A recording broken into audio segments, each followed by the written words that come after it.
Good morning, student. Welcome to Mission Pharmacy. Myself, Umesh Verma, Assistant Professor. Today I am discussing about pharmaceutical chemistry, DPharm first year, important questions.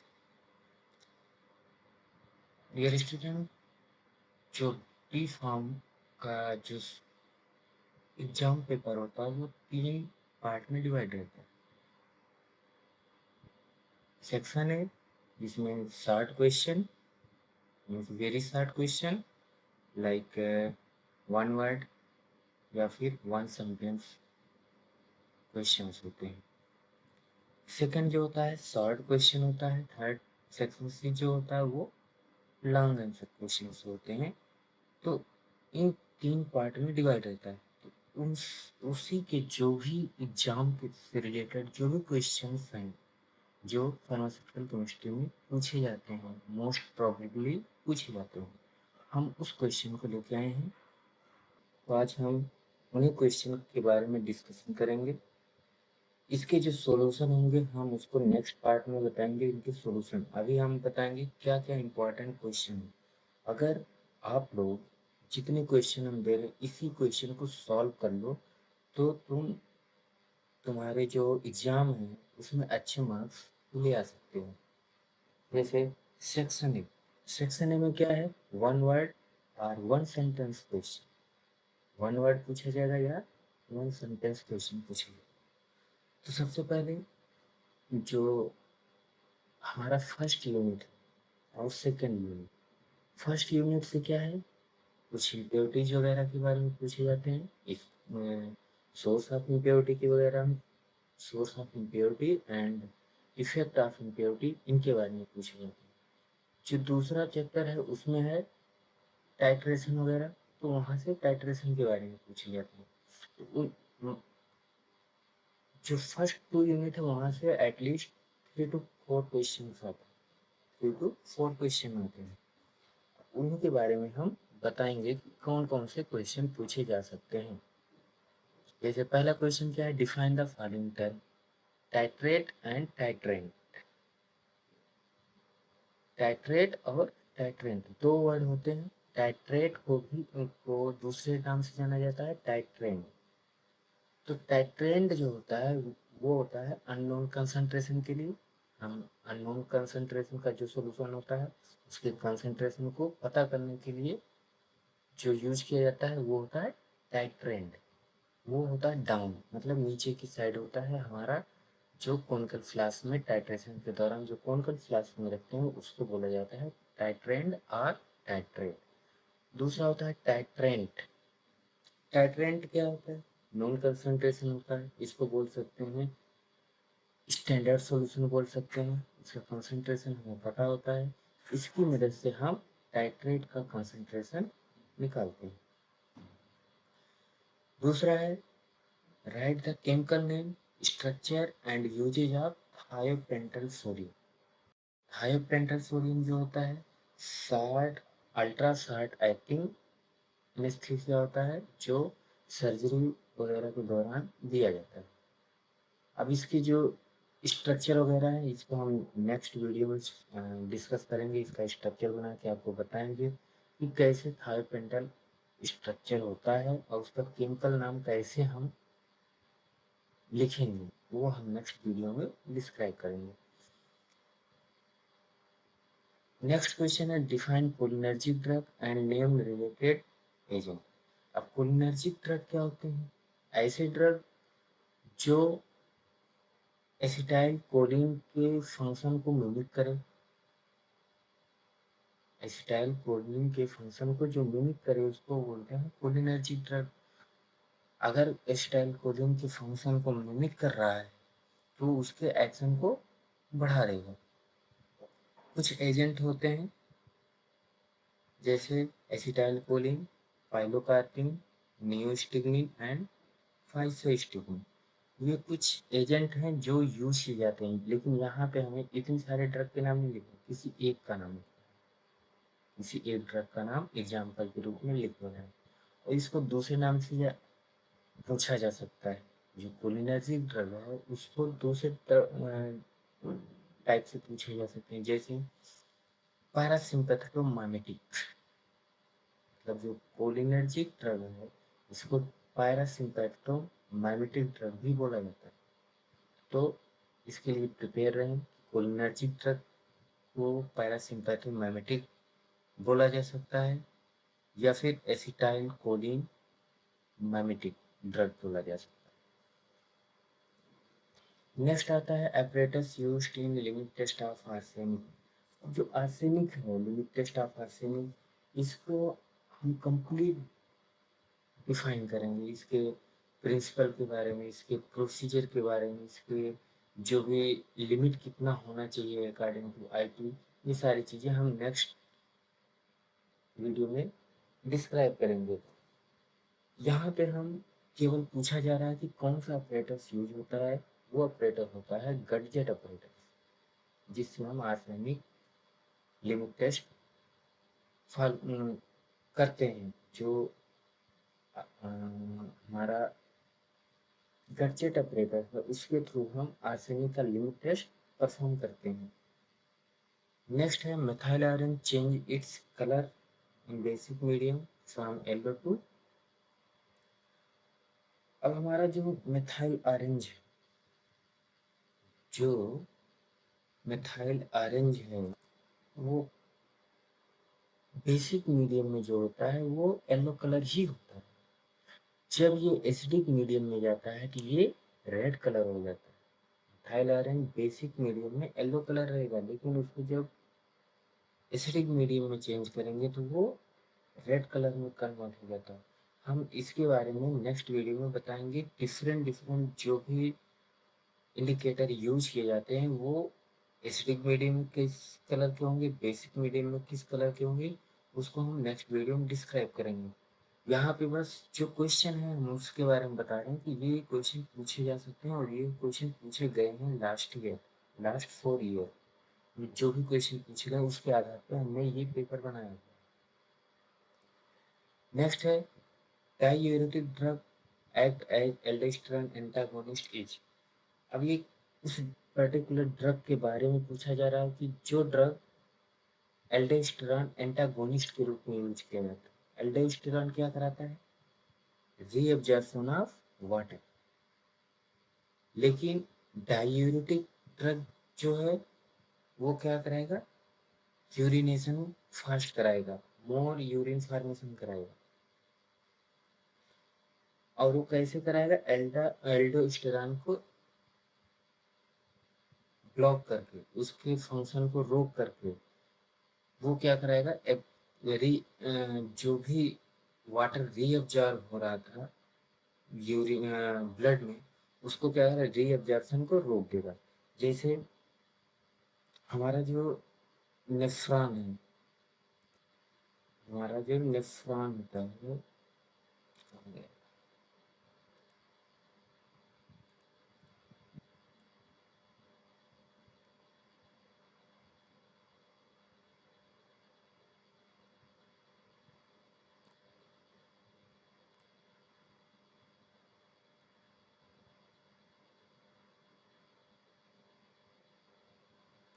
Nephron का ये वाला जो part है, ये इसको बोला जाता है कलेक्टिंग।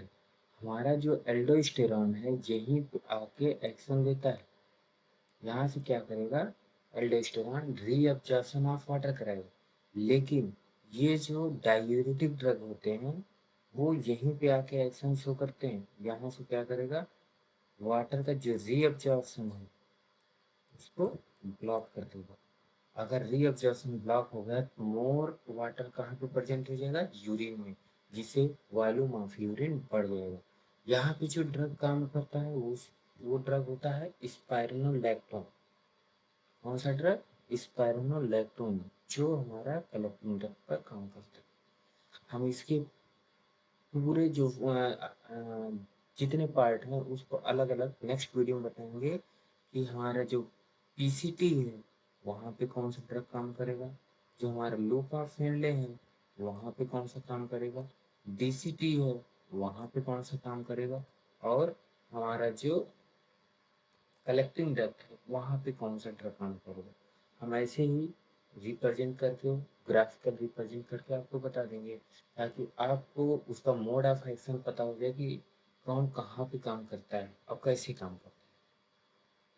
यहाँ पे बस इतना क्वेश्चन समझो, डायूरेटिक जो एल्डोस्टेरॉन एंटागोनिस्ट है वो कौन सा है, स्पाइरोनोलैक्टोन। हमारा जो स्पाइरोनोलैक्टोन है वो यहाँ पे काम करता है। नेक्स्ट है structure of pyrimidine. Structure of pyrimidine, जो पायरिमिडीन होता है वो 6 मेंबर्ड हेट्रोसाइक्लिक रिंग होता है। 6 मेंबर्ड हेट्रोसाइक्लिक रिंग, जैसे मैं अगर बेंजीन रिंग बना दें,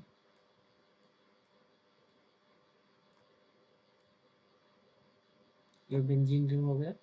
इस बेंजीन रिंग की इस पोजीशन पर नाइट्रोजन और यहाँ पे नाइट्रोजन, कौन सी पोजीशन, 1 and 3 पोजीशन पे हमारा 2 नाइट्रोजन प्रेजेंट रहेगा, उसको बोला जाता है पायरिमिडीन। तो आप डिस्क्राइब कर दीजिएगा या फिर स्ट्रक्चर को बना दीजिएगा। ये हमारा जो पायरिमिडीन का स्ट्रक्चर है वो 6 membered with 2 nitrogen at place 1 and 3। Next आता है व्हाट इज एंटीडोट फॉर धतूरा पॉइजनिंग। सबसे पहले तो एंटीडोट क्या होता है। एंटीडोट वो सब्सटेंस, वो केमिकल सब्सटेंस होते हैं जो किसी पॉइजनिंग को काउंटर करते हैं, उसकी पॉइजनिंग को खत्म करते हैं। यहाँ पे केवल एक वर्ड पूछा गया है कि जो धतूरा पॉइजनिंग में एंटीडोट यूज किया जाता है वो क्या होता है, तो इसका आंसर है फाइसोस्टिग्मिन। क्या है, फाइसोस्टिग्मिन। अभी जो कोलिनर्जिक ड्रग में पढ़ के आए हो, वहाँ पे जो एग्जाम्पल पढ़े थे वही यहाँ पे काम करता है। फाइसोस्टिग्मिन धतूरा पॉइजनिंग में हेल्प करता है, धतूरा पॉइजनिंग के एंटीडोट के रूप में हेल्प करता है। नेक्स्ट है anti neoplastic drug are medication used to treat. Neoplastic क्या होते हैं, नियोप्लास्टिक मतलब कैंसर। नियोप्लास्टिक क्या है, कैंसर है। एंटी नियोप्लास्टिक ड्रग मतलब जो कैंसर को ट्रीट करे। मतलब जितने भी एंटी नियोप्लास्टिक ड्रग हैं वो कहाँ किसको ट्रीट करते हैं, कैंसर ट्रीटमेंट में यूज होते हैं।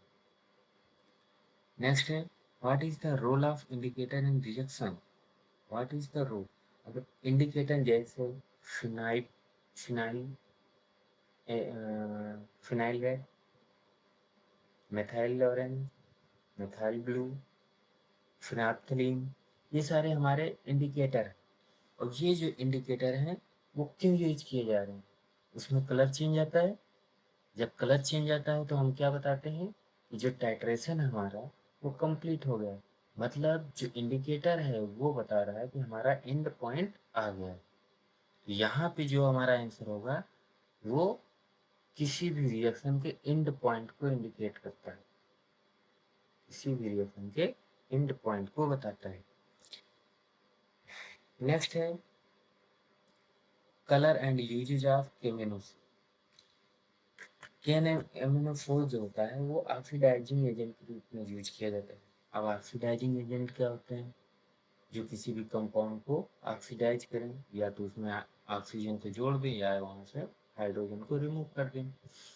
जैसे हम अल्कोहल से एल्डिहाइड बनाएंगे तो क्या करेंगे, ऑक्सीडेशन कराएंगे। लेकिन यहाँ से केमेनोफोर जो है वो स्ट्रांग ऑक्सीडाइजिंग एजेंट है। अगर एल्कोहल हम यूज कर रहे हैं, एल्कोहल का ऑक्सीडेशन कर रहे हैं, तो वो एल्कोहल से एल्डिहाइड ना बना तो डायरेक्ट एसिड बनाएगा, क्योंकि केमेनोफोर स्ट्रांग ऑक्सीडाइजिंग एजेंट है। और इसका जो कलर होता है वो वायलेट कलर होगा या फिर डार्क पर्पल कलर, या तो वायलेट कलर होगा या फिर डार्क पर्पल कलर होगा। यहाँ पे जो हमारा क्वेश्चन का आंसर है वो क्या है, कलर क्या होगा,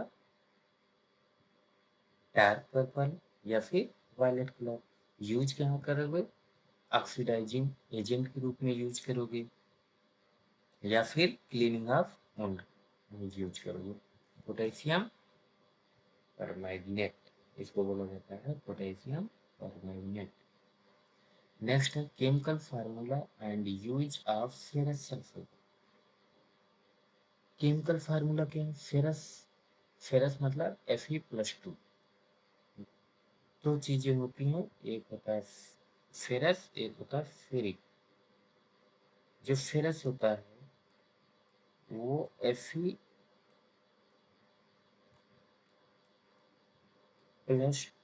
के फॉर्म में रहता है। अब जो Fe+2 है उसके साथ क्या जोड़ दो? SO4 जोड़ दो। उसमें SO4 जोड़ दो, क्या हो जाएगा? FeSO4। ये हमारा केमिकल फार्मूला हो गया फेरस सल्फेट का। अब फेरस सल्फेट, जो फेरस होता है आयरन होता है। आयरन हमारे शरीर में क्या काम करता है? Blood formation. तो इसका यूज क्या हो गया? एज ए हीमेटोनिक्स, मतलब ब्लड की फॉर्मेशन में हेल्प करता है, हीमोग्लोबिन बनाता है। जो हीमोग्लोबिन होते हैं उसमें दो पार्ट हीम और ग्लोबिन होते हैं। जो हीम पार्ट होता है वो आयरन होता है। तो हमारा जो फेरस सल्फेट है वो हीमेटोनिक्स के रूप में काम करता है।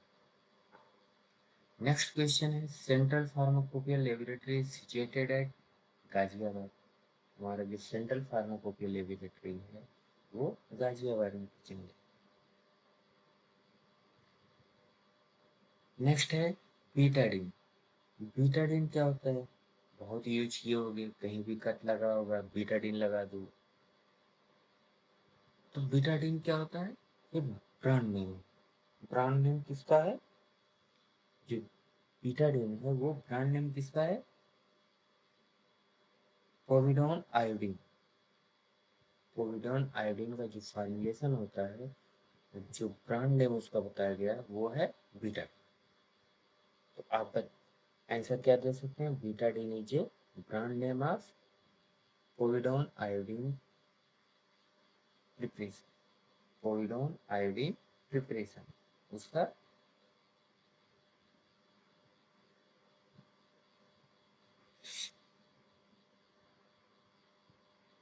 Povidone iodine, povidone iodine preparation का जो ब्रांड नेम है उसको क्या बोला गया है?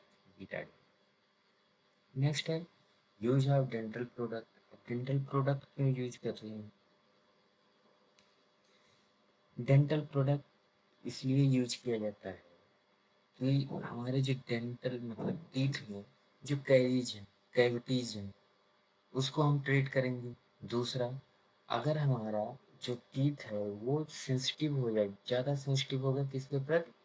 कोल्ड के प्रति या फिर हीट के प्रति। या तो हम ठंडा पानी पी रहे हैं या फिर गर्म पानी पी रहे हैं, तो वो हमारे दांत में लगता है, दांत में सेंसिटिविटी बढ़ जाती है जिसकी वजह से हमें प्रॉब्लम होती है। उस चीज को ट्रीट करने के लिए, कैरीज को ट्रीट करने के लिए, सेंसिटिविटी को ट्रीट करने के लिए हम डेंटल प्रोडक्ट यूज करते हैं। जैसे डेंटल कैरीज अगर हो रखे हैं, फ्लोराइड प्रिपरेशन को यूज करेंगे जिससे वो डेंटल कैरीज को रिमूव करेगा।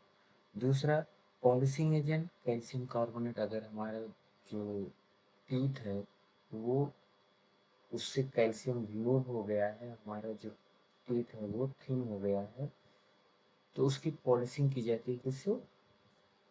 कैल्शियम कार्बोनेट से। नेक्स्ट आता है टूथ सेंसिटिविटी। उसकी सेंसिटिविटी को भी हम ट्रीट करते हैं, जैसे स्ट्रोंटियम फ्लोराइड। स्ट्रोंटियम फ्लोराइड के द्वारा उसको हम ट्रीट करते हैं।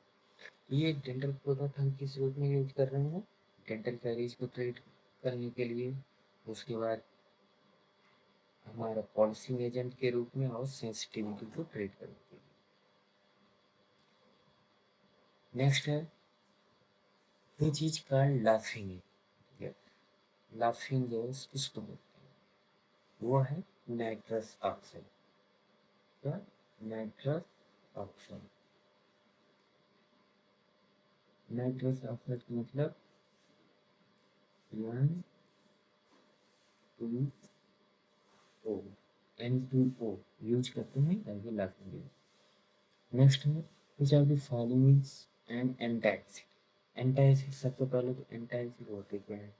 जो एंटासिड होते हैं वो स्टमक में जो एसिड सिक्रेशन ज़्यादा हो रहा है उसको न्यूट्रलाइज करते हैं, पीएच को बढ़ाते हैं। जो एंटासिड होते हैं वो पीएच को बढ़ाते हैं, तो उसके रूप में हम यूज करते हैं सोडियम बाइकार्बोनेट।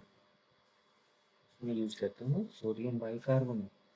नेक्स्ट है penicillin was discovered by Alexander Fleming. Next एजा रिप्रेजेंट फिच ट्रेड। इसको याद रख लेना, मोस्ट इम्पॉर्टेंट है। जितने भी हेटेरोसाइक्लिक पूछे जाते हैं उसमें यही चीज़ें यूज होती हैं। बेसिकली यही तीन जो एटम हैं यही यूज किए जाते हैं। अब यहाँ पे पूछा जा रहा है एजा। एजा यूज किया जाता है सल्फर के लिए, अरे नाइट्रोजन के लिए। सल्फर के लिए क्या यूज किया जाएगा? थाया।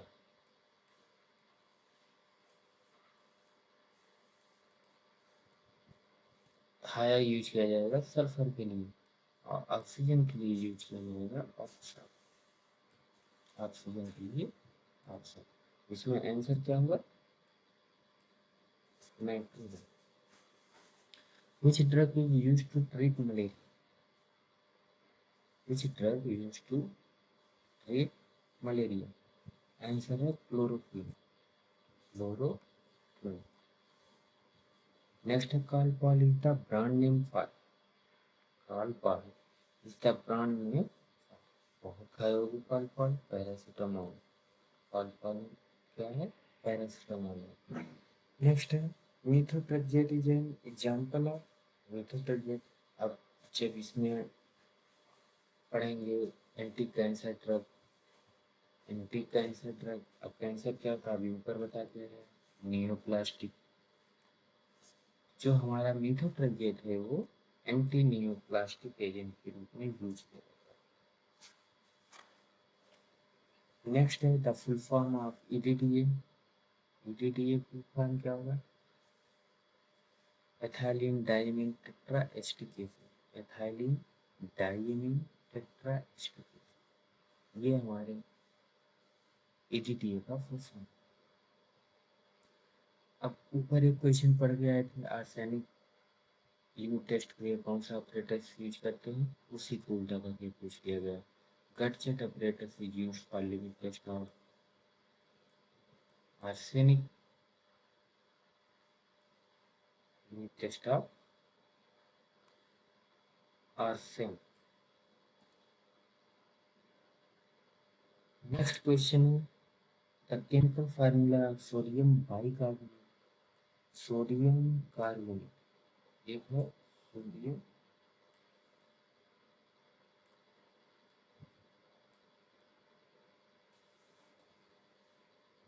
सोडियम कार्बोनेट, ये सोडियम कार्बोनेट का फार्मूला है।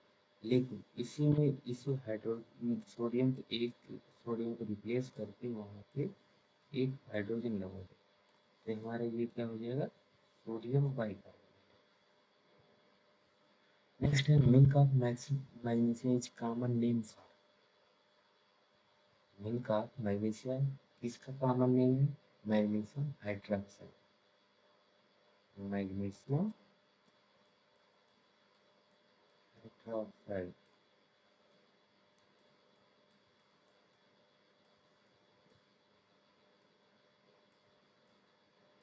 इसको बोला जाता है मिल्क ऑफ मैग्नीशियम, MgOH का फॉर्मूला। नेक्स्ट है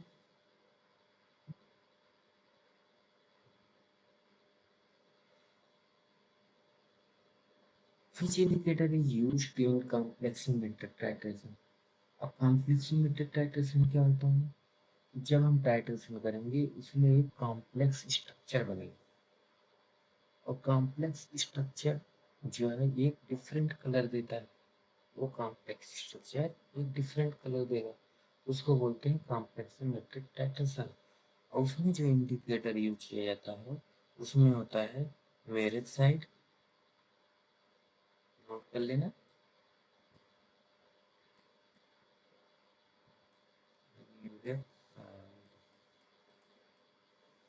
मीडियम साइड हम यूज करते हैं एज ए इंडिकेटर, या फिर eriochrome black T, eriochrome black T, ये यूज किए जाते हैं as a indicator in complexometric diagram. Next question क्या है, what is the use of national cylinder. National cylinder का क्या यूज है, हम लिमिट टेस्ट परफॉर्म करते हैं, वहां पे यूज किया जाता है। Limit test of chloride, limit test of sulphate, limit test of different ions, उसमें हम नेशनल सिलेंडर का यूज करते हैं। नेक्स्ट आता है इको स्प्रिंग।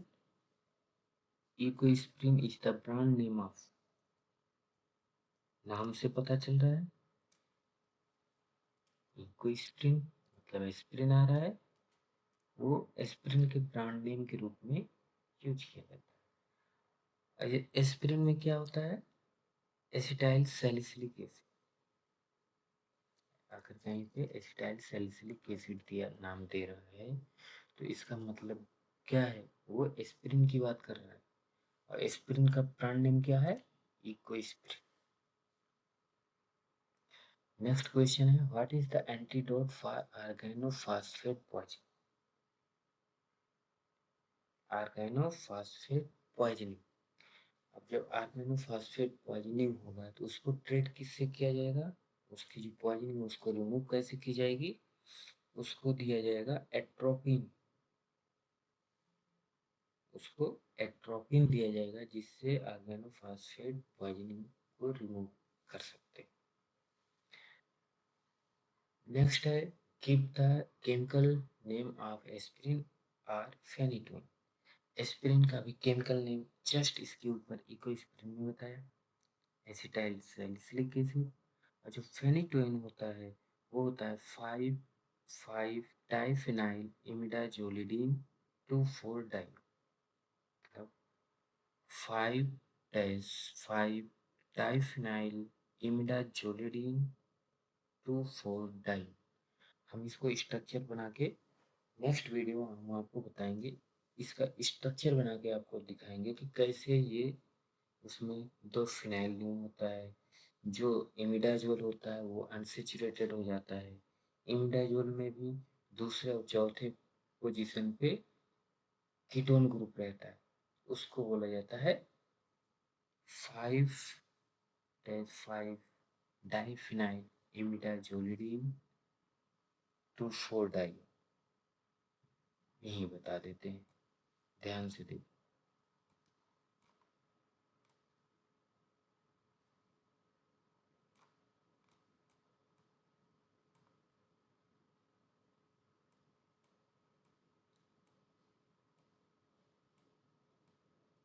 ये इमिडाजोलिडीन है, और क्या बोला है 2 और 4,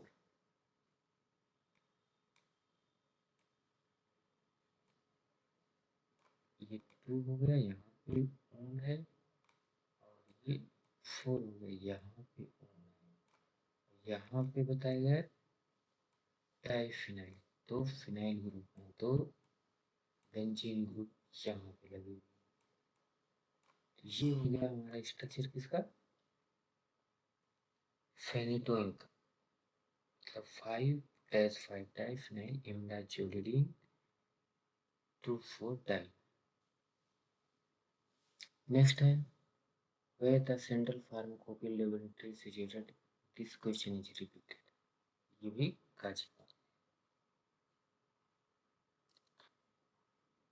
तो ये हमारे जो इतने क्वेश्चन थे ये कौन से थे हमारे, वन वर्ड, ऑब्जेक्टिव, या फिल इन द ब्लैंक्स, या वन सेंटेंस क्वेश्चन, जो ये पूछे जाते हैं हमें एग्जाम में 1 नंबर।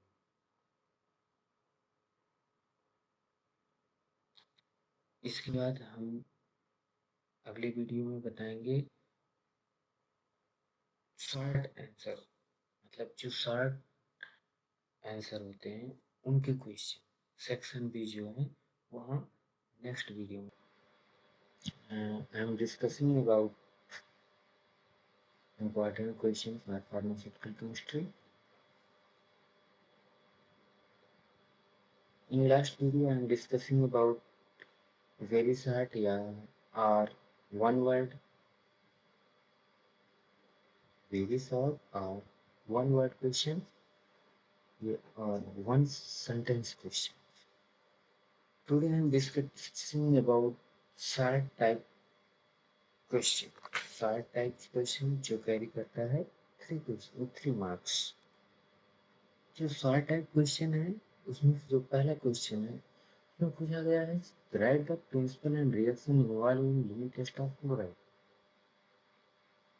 मतलब जो हम लिमिट टेस्ट ऑफ क्लोराइड करते हैं उसका प्रिंसिपल क्या है, उसमें जो रिएक्शंस हैं वो कौन से रिएक्शंस होते हैं उसमें।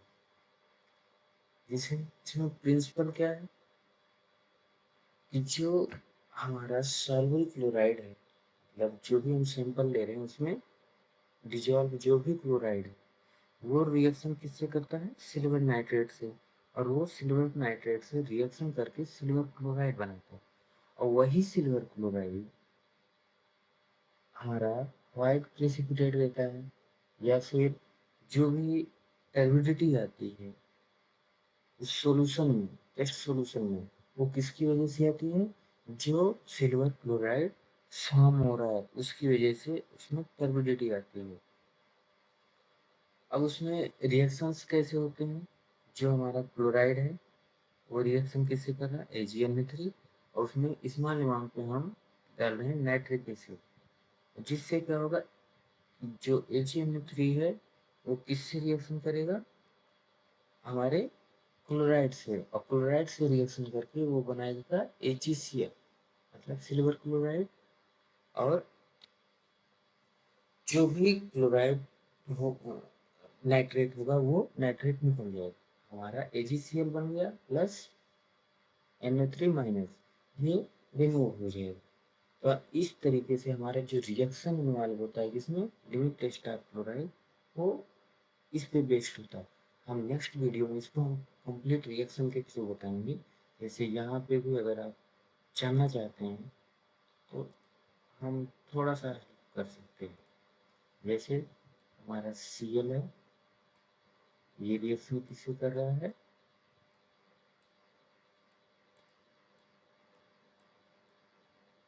Ag-3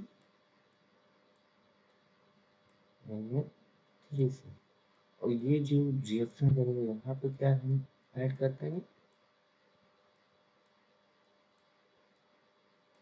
HNO3, यहाँ पे HNO3 ऐड करेंगे, ये जो फाइनल बनेगा AgCl बनेगा, और यही AgCl जो है वो टर्बिडिटी काज करता है। इसमें जो भी बचेगा वो NO3, बचा हुआ क्या है, NO3 मान, ये बचा हुआ नहीं। तो इसकी इसी प्रिंसिपल को सेंटेंस के रूप में लिखना पड़ेगा, और इस रिएक्शन को शो करना पड़ेगा कि ये रिएक्शन ऐसे हो रहे हैं। दूसरा है discuss in brief about medicinal gas.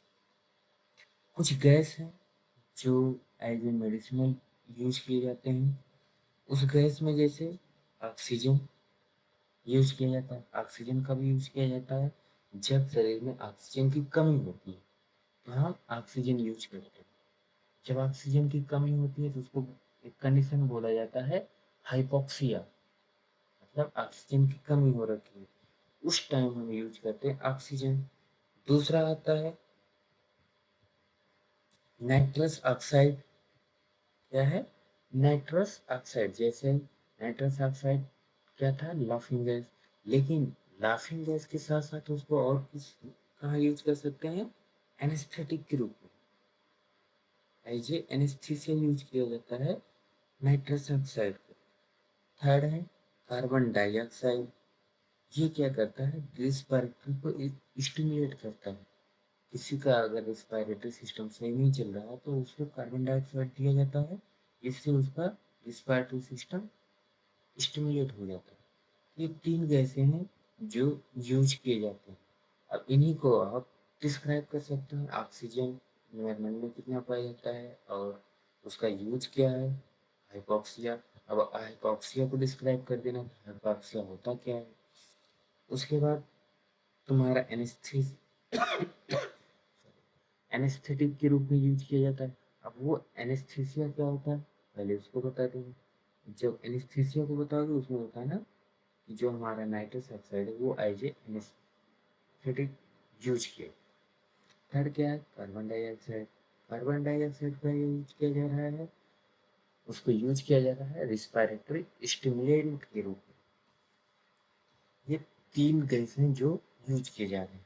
Next है write the molecular formula of pharmaceutical formulation storage and uses of silver nitrate. जो भी सिल्वर नाइट्रेट है उसका फार्मूला अभी ऊपर लिखा हुआ है AgNO3। Formulation and use. अब जो फार्मूला हो AgNO3 हो गया। स्टोरेज कहाँ करेंगे, अम्बर कलर ग्लास में यूज करेंगे।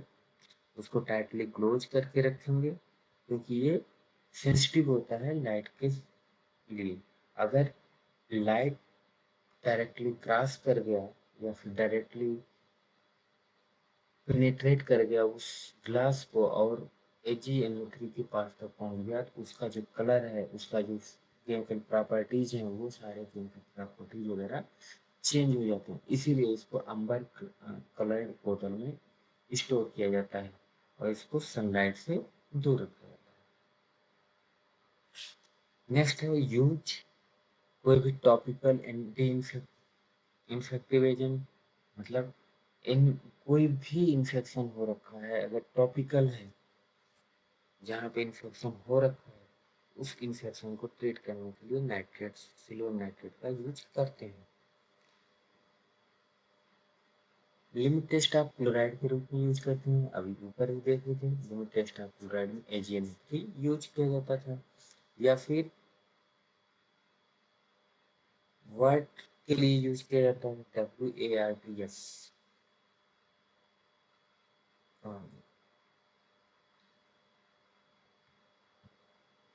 W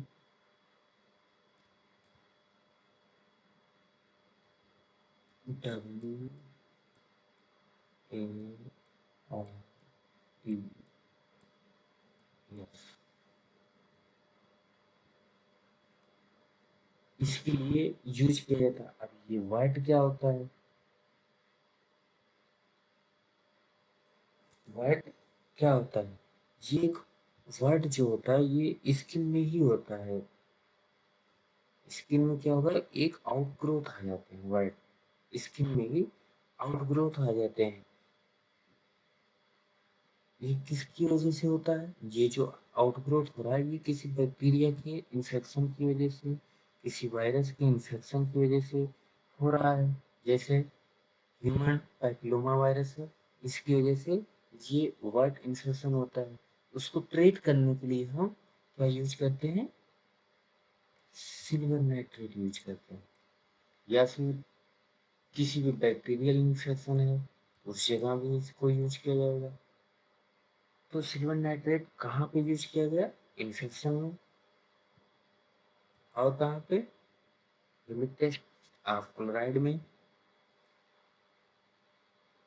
या फिर वाइट। वाइट क्या है, वायरस इन्फेक्शन है, तो इनका यूज यहाँ पे किया जाता है। नेक्स्ट है write the structure chemical name uses of phenobarbital. अब फिनोबार्बिटल क्या होता है, फिनोबार्बिटल को जितने भी CNS ड्रग है वहाँ पे पढ़ोगे, जैसे सिडेटिव, हिप्नोटिक्स, एंटी एपिलेप्टिक, जैसे सीजर आना, सीजर मतलब दौरे आना, वहाँ पे हम फिनोबार्बिटल का यूज करते हैं। केमिकल नेम क्या है, 5-एथाइल 5-फिनाइल 1,3 डायजिनेन 2,4,6 ट्राइओ। ये केमिकल नेम है।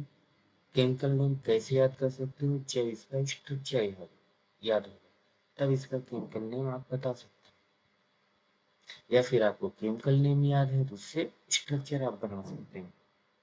तो ये इसका केमिकल नेम है। स्ट्रक्चर क्या है, उसके स्ट्रक्चर को बनाओगे, केमिकल नेम और स्ट्रक्चर। स्ट्रक्चर में क्या कर सकते हैं, बार्बिट्रेट रिंग होगा with ethyl and phenyl group at the fifth position. मतलब उसके फिफ्थ पोजीशन पे जो भी बार्बिट्रेट रिंग होगा उसके फिफ्थ पोजीशन पे एथाइल और फिनाइल ग्रुप अटैच रहेगा, उसको बोलते हैं फिनोबारिटेट। अब नेक्स्ट आते हैं, define sympathomimetic agent and write any two sympathomimetic drug and mention their use।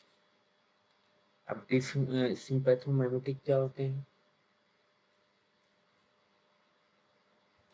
जैसे अभी इसके पहले पढ़ के आए थे पैरासिम्पैथोमिमेटिक। पैरासिम्पैथोमिमेटिक जो था वो क्या करता था, हमारा जो एसिटाइल कोलिन है उसके फंक्शन को मिमिक करता था, उसकी एक्टिविटी को बढ़ाता था, एसिटाइल कोलिन की एक्टिविटी को इम्प्रूव करता था। सिंपैथोमाइमेटिक क्या है, ये जो एड्रेनलिन है, जो एड्रेनलिन है उसके फंक्शन को इम्प्रूव करेगा।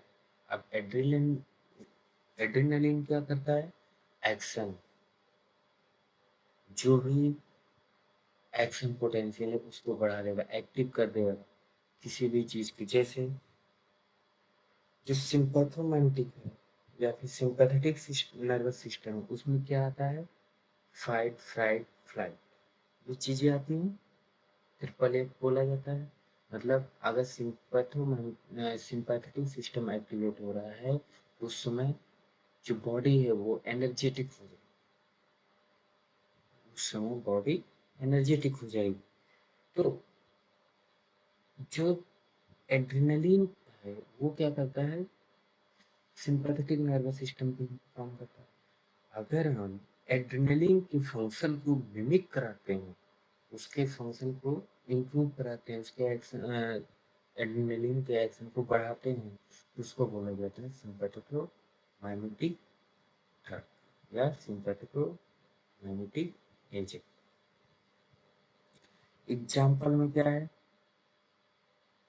Adrenaline and salbutamol, adrenaline and salbutamol ये यूज किए जाते हैं सिंपैथोमाइमेटिक एजेंट के रूप में।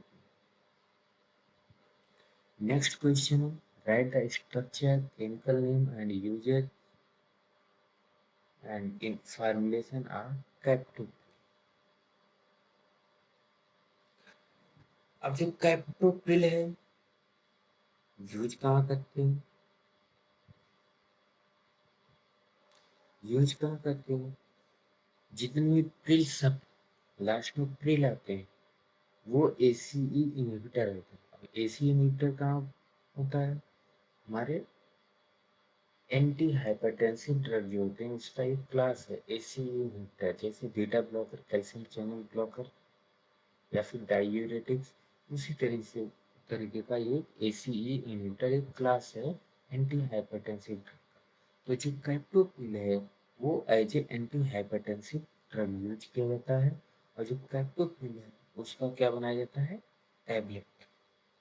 कैप्टोप्रिल का क्या है, टैबलेट फार्मुलेशन किया जाता है। अब केमिकल नेम जो है इसका बहुत लेंथी केमिकल नेम है, हम इसको नेक्स्ट वीडियो में इसके स्ट्रक्चर को बना के उसके बाद बताएंगे कि इनका जो स्ट्रक्चर है उसके आईपीसी नेम कैसे, उसके केमिकल नेम कैसे लिखे जाते हैं। वो जब स्ट्रक्चर कंप्लीटली बनाएंगे उसको डिस्क्राइब करेंगे, उस समय हम उसके स्ट्रक्चर को बताएंगे, उसके केमिकल नेम को भी उसी समय बताएंगे। अभी हम केवल कौन कौन से क्वेश्चन आ सकते हैं उसके बारे में हम डिस्कस कर रहे हैं, और थोड़ा सा उनके बारे में बता रहे हैं कि वो कैसे उनके बारे में, जैसे हाइपरटेंसिव ड्रग क्या है, सिम्पथोमिमेटिक एजेंट क्या होते हैं, हम उनके बारे में ब्रीफली डिस्कस करें।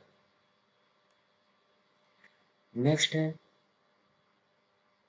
Usage, formulation and brand name of ketoconazole and fluconazole.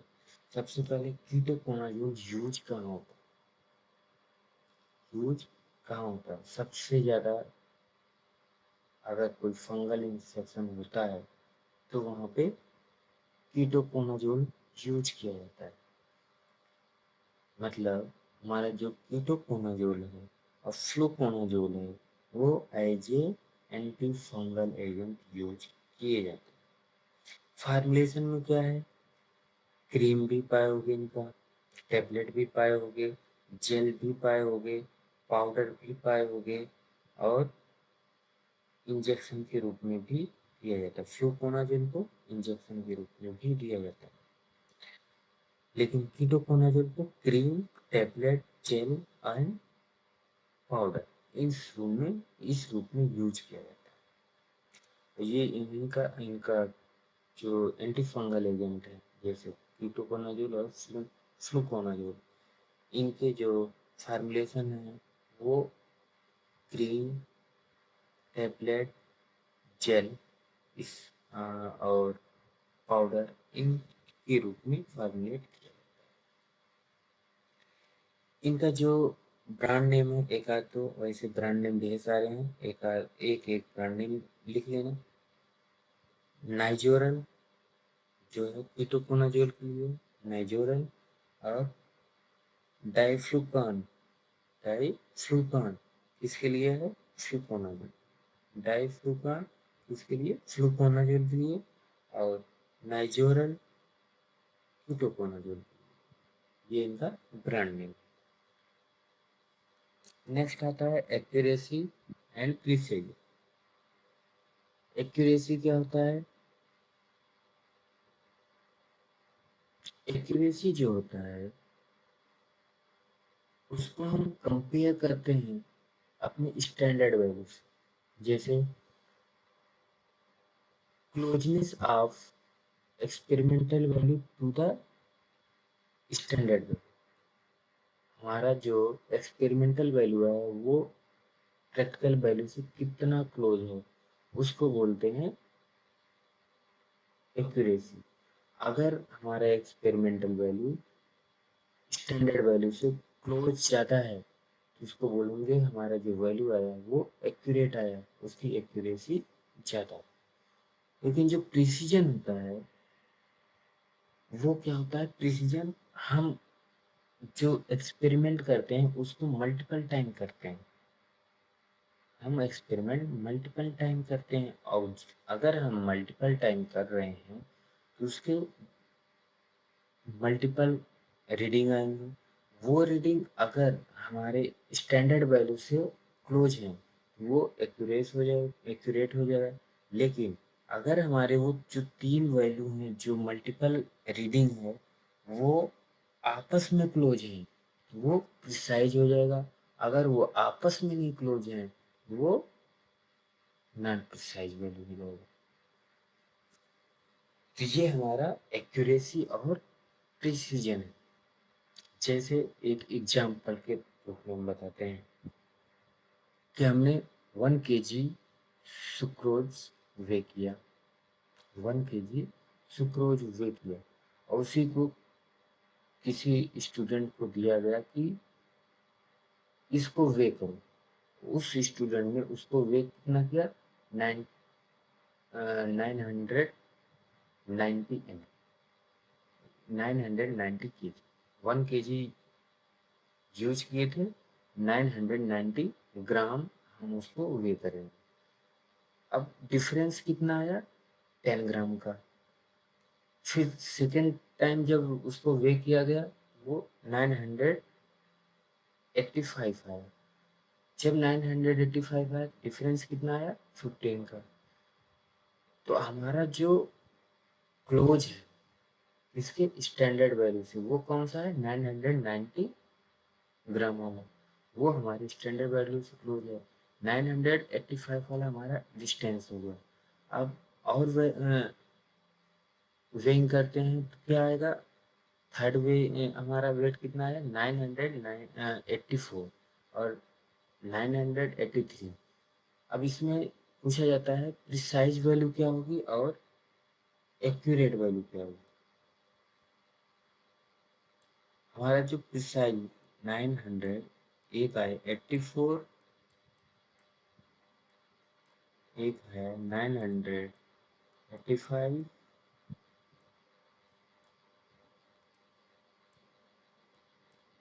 और एक आया 990। अब ये तीन वैल्यू जो है हमारा 990 ग्राम जो है वो हमारे स्टैंडर्ड वैल्यू को क्लोज है, लेकिन हमारा 984 और 985 ये आपस में क्लोज है। जो हमारा एक्यूरेट वैल्यू है वो 990 है, लेकिन जो प्रिसाइज वैल्यू है वो 984 और 985 है, क्योंकि ये आपस में क्लोज है और ये स्टैंडर्ड वैल्यू के क्लोज है।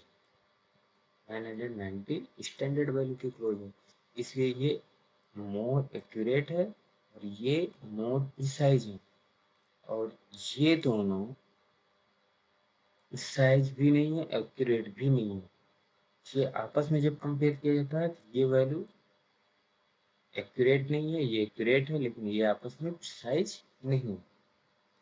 इस तरीके से हम एक्यूरेसी और प्रिसीजन डिफाइन करते हैं, इसके बारे में बताते हैं। और इसको जब भी बताना, जब भी डिस्क्राइब करना, एक एग्जाम्पल लेके डिस्क्राइब करना। नेक्स्ट आता है what is the acid base titration. Acid base जब रिएक्शन करते हैं तो क्या होता है, साल्ट फॉर्मेशन होता है। तो जब एसिड बेस टाइट्रेशन होता है वहाँ पे कंसंट्रेशन पता लगाते हैं किसका, या तो एसिड का या तो बेस का, कि हमारा जो सैंपल है उसमें कितने अमाउंट में एसिड परसेंट है या कितने अमाउंट में बेस परसेंट है। और इसको न्यूट्रलाइज करेंगे, इसको दूसरे नाम से भी जाना जाता है न्यूट्रलाइजेशन रिएक्शन। अब इसको जब हम कंप्लीट पढ़ेंगे, strong acid strong base, strong acid weak base, weak acid weak base, weak acid strong base, इस तरीके से इनके 3-4 न्यूट्रलाइजेशन रिएक्शन होते हैं। और उस न्यूट्रलाइजेशन रिएक्शन के आधार पर उनके ग्राफ भी बनते हैं। ऐसे स्ट्रांग एसिड स्ट्रांग बेस का न्यूट्रलाइजेशन कितने पे होगा, 7 pH पे होगा। जब इनका न्यूट्रलाइजेशन होगा वो 7 pH पे होगा।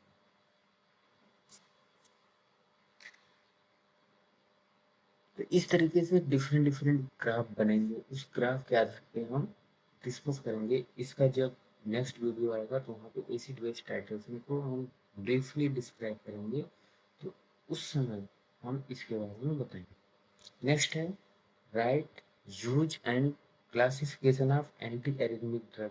अब एंटी एरिथमिक ड्रग क्या होते हैं, जो हमारे हार्ट के रिदम है, जो कंट्रैक्शन रिलैक्सेशन है, जो हार्ट बीट है, उसको उसमें अगर रिदम चेंज हो गया है, जो 72 टाइम्स पर मिनट आ रहा था वो चेंज हो जाए, उसको हम ट्रीट करने के लिए यूज करते हैं anti arrhythmic drug.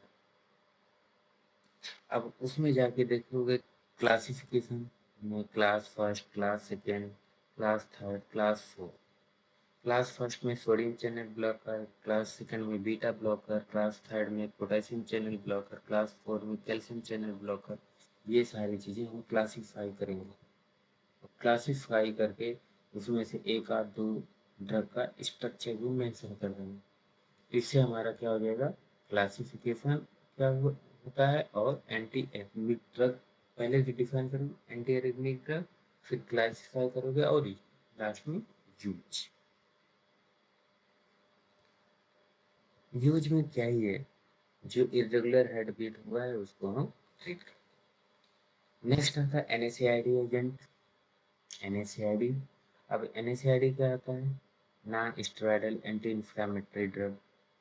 Non steroidal anti inflammatory drug, कहीं भी इन्फ्लेमेशन वगैरह हो रखा है तो वहाँ पे यूज किया जाता है। ये सबसे ज़्यादा आप लोग पढ़ते हैं, देखे भी हैं, खाए भी होंगे इस ड्रग को, जैसे सैलिसिलेट एस्पिरिन पढ़े हो, या फिर प्रोपियोनिक एसिड डेरिवेटिव जैसे ibuprofen,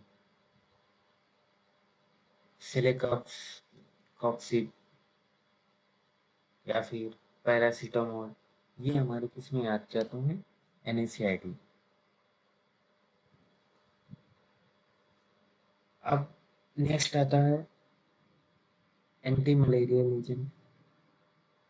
anti malarial agent, malaria क्या होता है, infection of Plasmodium, infection of Plasmodium.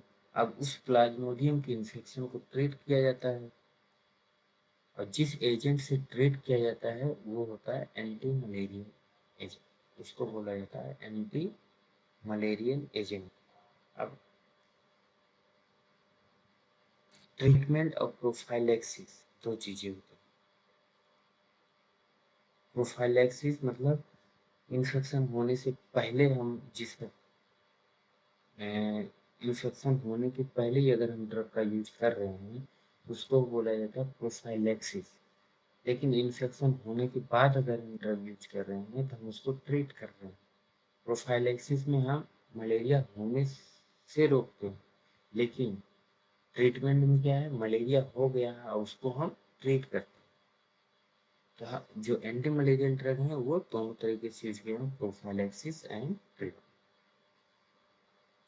इसमें कुछ एग्जाम्पल्स देने पड़ते हैं जैसे क्लोरोक्विन, क्विनीन, आर्टिमीथर और प्राइमोक्विन।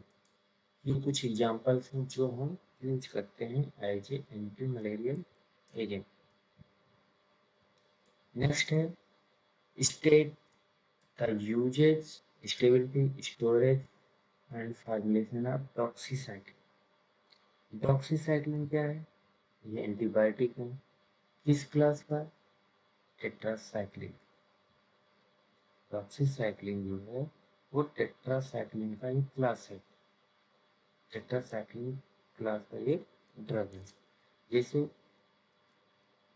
यूज कहाँ करेंगे इसको, रिस्पायरेटरी, स्किन या यूरिनरी इन्फेक्शन। मतलब अगर स्किन का इन्फेक्शन हो रखा है या फिर रिस्पायरेटरी का इन्फेक्शन हो रखा है या फिर यूरिनरी ट्रैक्ट इन्फेक्शन हो रखा है, इसके लिए हम डॉक्सीसाइक्लिन यूज करते हैं। स्टेबिलिटी और स्टोरेज क्या है, ये लाइट के प्रति सेंसिटिव होता है। अगर इसको हम लाइट में, सनलाइट में रखेंगे तो ये डिग्रेड कर जाएगा और इसकी जो प्रॉपर्टीज है वो चेंज हो जाती हैं। मॉइस्चर के प्रति भी ये सेंसिटिव होता है। अगर ये लाइट के और मॉइस्चर के प्रति सेंसिटिव हो तो हम इसको ऐसे ही कंटेनर में रखेंगे जहाँ पे मॉइस्चर ना पहुँच सके और सनलाइट ना पहुँच सके। हम ऐसे कंटेनर में हम इसको स्टोर करेंगे। फार्मुलेशन क्या होता है, कौन कौन से फार्मुलेशन, कैप्सूल और टेबलेट के फॉर्म में फार्मुलेट किया गया।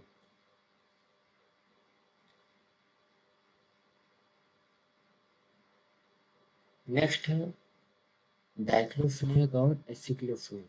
डाइक्लोफिनेक एसिक्लोफिनेक दोनों क्या है, एनाल्जेसिक एजेंट। क्या है, analgesic agent, anti analgesic analgesic. इसको स्टोर किया जाता है cool and dry place away from sunlight. Uses क्या है, एनाल्जेसिक और एंटी इंफ्लेमेटरी के रूप में यूज किया जाता है।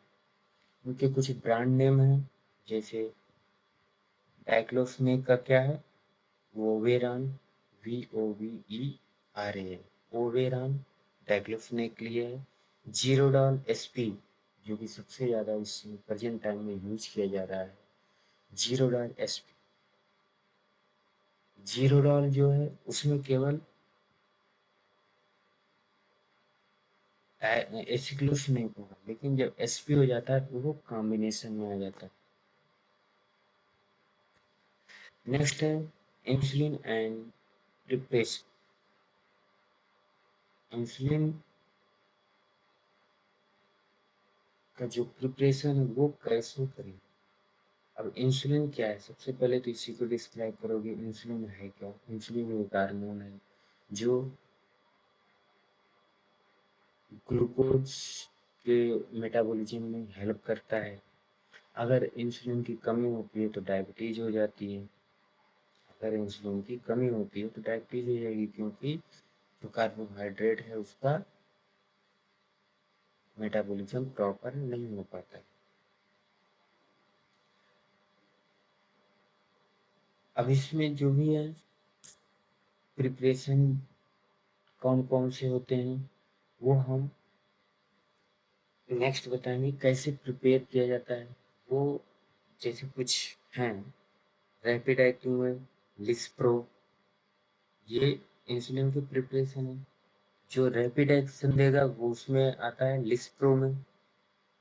जो शॉर्ट एक्टिंग होता है वो रेगुलर होता है, जो रेगुलर यूज कर रहे हैं। और कुछ इंटरमीडिएट एक्टिंग होते हैं, कुछ लॉन्ग एक्टिंग होते हैं। इस तरीके से इनको हम कई टाइप के प्रिपरेशन किए जाते हैं, किसको लॉन्ग एक्टिंग के लिए, किसको इंटरमीडिएट के लिए, किसको रैपिड एक्टिंग के लिए।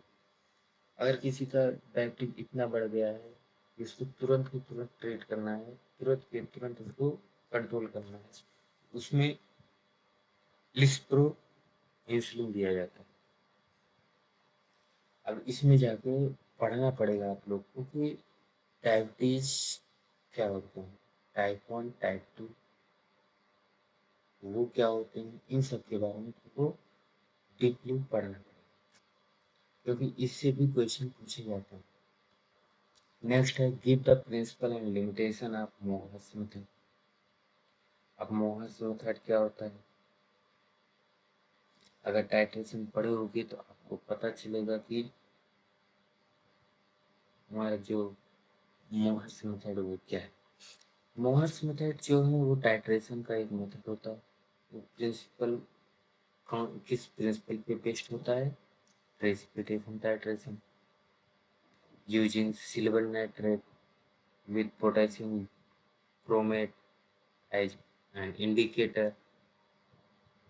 मतलब प्रेसिपिटेशन टाइट्रेशन जब कराया जाता है तो वहाँ पे मोहर्स मेथड यूज होता है, और वो क्लोराइड की जो इम्प्योरिटीज हैं या लिमिट है उसको आइडेंटिफिकेशन जो किया जाता है वो मोहर्स मेथड से आइडेंटिफाई किया जाता है। इसका जो रिएक्शन होता है वो पीएच कितना होना चाहिए, 6.5 टू 9 पीएच होना चाहिए।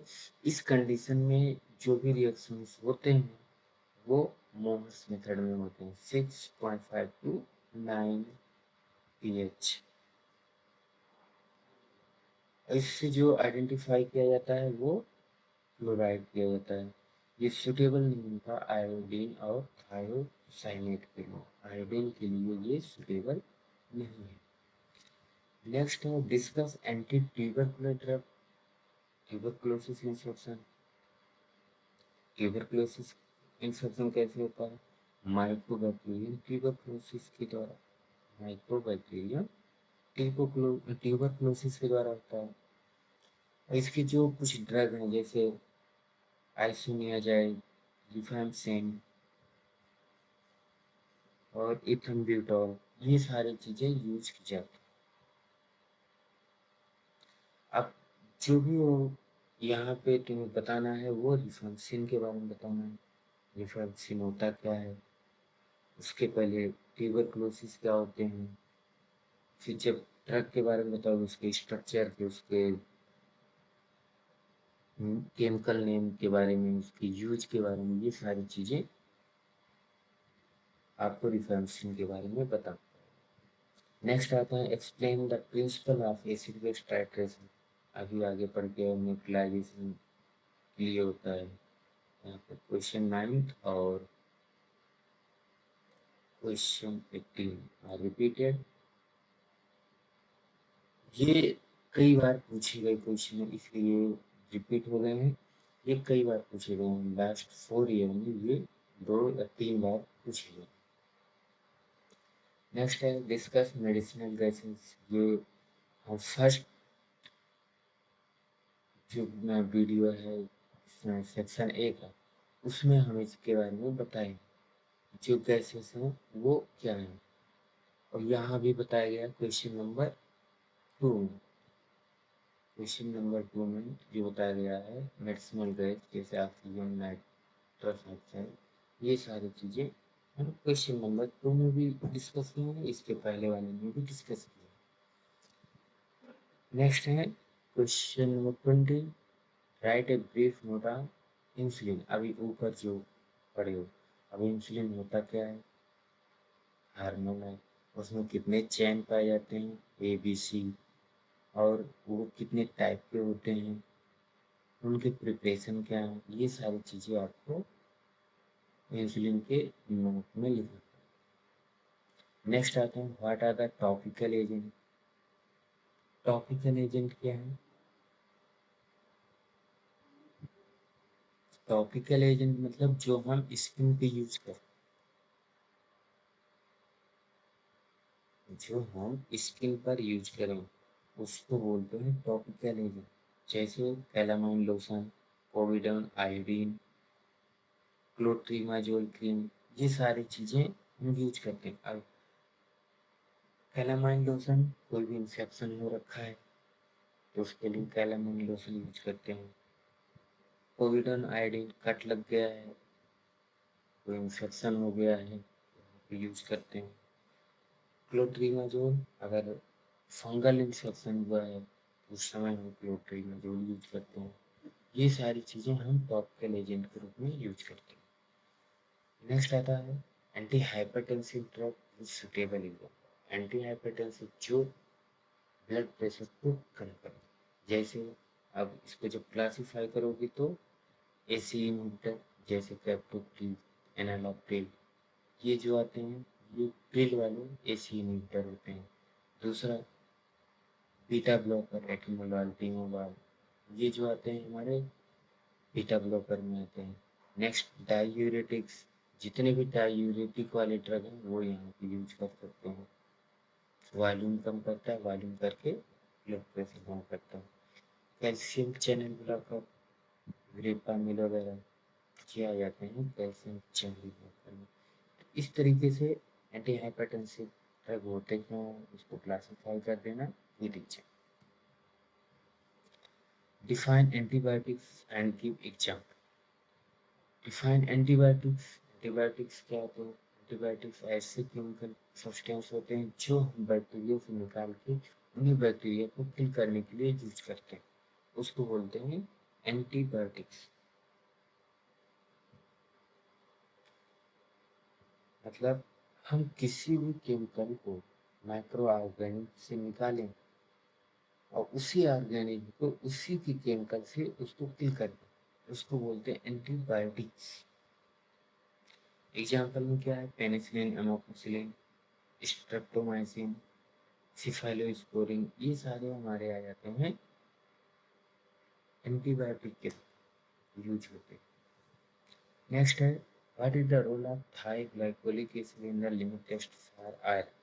अब जो आयरन का लिमिट टेस्ट है ये कंप्लीट मैं बताऊंगा नेक्स्ट वीडियो में कि आयरन और आर्सेनिक का जो लिमिट टेस्ट है वो कैसे परफॉर्म किया जाता है, उसका प्रिंसिपल क्या है, उसका रिएक्शंस क्या इन्वॉल्व हो रहे हैं, उनका प्रोसीजर क्या है, ये सारी चीज़ें हम नेक्स्ट वीडियो में डिस्कस करेंगे।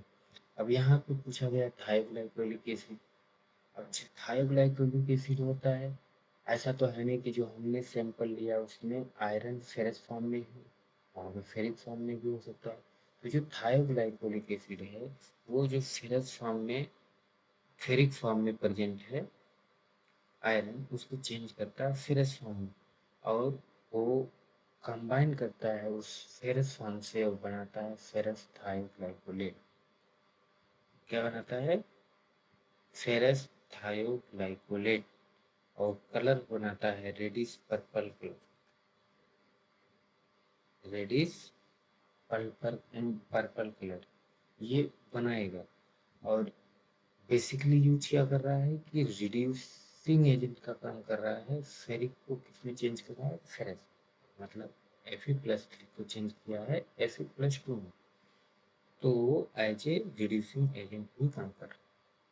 और उससे रिएक्शन कर कलर भी चेंज करा रहा है। नेक्स्ट है discuss the combination of anti acid. Anti acid क्या होते हैं? जो पीएच ऑफ स्टमक को डाउन करें। कैसे डाउन करेंगे? HCl फॉर्मेशन को रोक के। अब इसमें क्या क्या एंटी एसिड में यूज कर सकते हैं, कॉम्बिनेशन क्या होते हैं? Aluminium hydroxide and magnesium hydroxide, ये दोनों मिलके एंटी एसिड बनाते हैं और यही एंटी एसिड क्या करते हैं? न्यूट्रलाइज करते हैं इसको, एसिड को। कहाँ पे? स्टमक में, जिससे हमारा एसिडिटी ट्रीट किया जाता है। नेक्स्ट क्वेश्चन है नार्कोटिक एंटागोनिस्ट। नार्कोटिक ये क्या है? Drug that block the effect of ऑपियोइड। मतलब नार्कोटिक ड्रग खा रहे हैं जो CNS पे एक्शन देता है, लेकिन अब वो नार्कोटिक नहीं कोई गलती से खा लिया, कोई ड्रग उसका पॉइजनिंग हो गया या फिर उसका ओवरडोज हो गया, तो इसका क्या हो जाएगा? नार्कोटिक का ओवरडोज हो गया तो उसका एक्शन अलग होने लगेगा, वो एज ए पॉइजनिंग ट्रीट किया जाने लगेगा। अब जब नार्कोटिक का पॉइजनिंग हुआ है तो उसको हम एंटागोनाइज करेंगे, जो नार्कोटिक का एक्शन है उसको हम सप्रेस करेंगे। वो सप्रेस किससे करेंगे? नैलोक्सोन से। नैलोक्सोन से उसको सप्रेस करेंगे। यहाँ पे हम क्या लिखेंगे? इसको डिस्क्राइब करेंगे नार्कोटिक्स क्या होते हैं और नार्कोटिक एंटागोनिस्ट क्या होते हैं, उनका काम क्या होता है, और उसका एक एग्जाम्पल, एक दो एग्जाम्पल। नेक्स्ट है define anti convergent. Anti convergent ये क्या होता है? कन्वर्जेंट मतलब सीजर, दौरान, उसको बोलते हैं कन्वर्जेंट। अब उस सीजर को स्टॉप करने के लिए जो ड्रग यूज किया जाएगा उसको बोलते हैं एंटी कन्वर्जेंट। कन्वर्जेंट होता क्यों है? हमारा जो नर्व है हाई एक्साइटेड स्टेट में चला जाता है, हाई एक्साइटेड हो जाता है, जिससे कन्वर्जेंस सारा सीजर आता है, दौरे आते हैं। अब उसको ट्रीट कैसे करते हैं? उसको ट्रीट कैसे करेंगे? जितने भी CNS वाले ड्रग जैसे फेनेटोइन, कार्बामाजिपिन, वल्प्रोइक एसिड, ये सब यूज किए जाते हैं एंटी कन्वर्जेंट ड्रग के रूप में। नेक्स्ट है डिफाइंड डेंटल प्रोडक्ट। ये फर्स्ट वीडियो में पढ़ा हुआ है, जो 1 वर्ड क्वेश्चन है, मतलब सेक्शन 8 का जो क्वेश्चन है उसमें इसको डिफाइन किया गया है डेंटल प्रोडक्ट्स के। जैसे डेंटल प्रोडक्ट में क्या है? Anti carriage agent, anti sensitising agent, उसके बाद पॉलिशिंग एजेंट, ये सारी चीज़ें मैं डिस्कस करके आया हूँ। वो क्वेश्चन यहाँ पे आ सकता है। What are antiviral? एंटीवायरल क्या होते हैं? जो वायरस के इन्फेक्शन को ट्रीट किया जाता है। वायरल इन्फेक्शन को जिस ड्रग से ट्रीट किया जाता है उसको बोलते हैं एंटीवायरल एजेंट। जैसे एसाइक्लोविर हर्पीज के लिए होता है, ज्यूडोविडिन HIV के लिए होता है। तो इस तरीके से कुछ ड्रग हैं जो हम यूज करते हैं एज एंटीवायरल। तो ये हमारा सेक्शन भी रहा। इतने क्वेश्चन अगर आप पढ़ के, डिस्कस करके, लिख के, याद करके जाते हैं एग्जाम में तो 100% आपका जो क्वेश्चन है इसके बाहर नहीं जाएगा, इसी के अंदर ही सारे क्वेश्चन है। तो आप बच्चों से रिक्वेस्ट है, कृपया जो क्वेश्चंस हैं इनको सॉल्व करें, उनको याद करें, उसके बाद एग्जाम। अगर इनको सॉल्व कर ले जाते हो तो आपको 99.9% क्वेश्चन यहीं से आपके मार्क्स भी अच्छे आ जाएंगे। Thank you. नेक्स्ट जो सेक्शन से है वो नेक्स्ट वीडियो में आएगा। तब तक के लिए गुड नाइट, सुबह खैर, जो भी है पढ़ते रहो, एंजॉय करते रहो, आगे बढ़ते रहो। Thank you.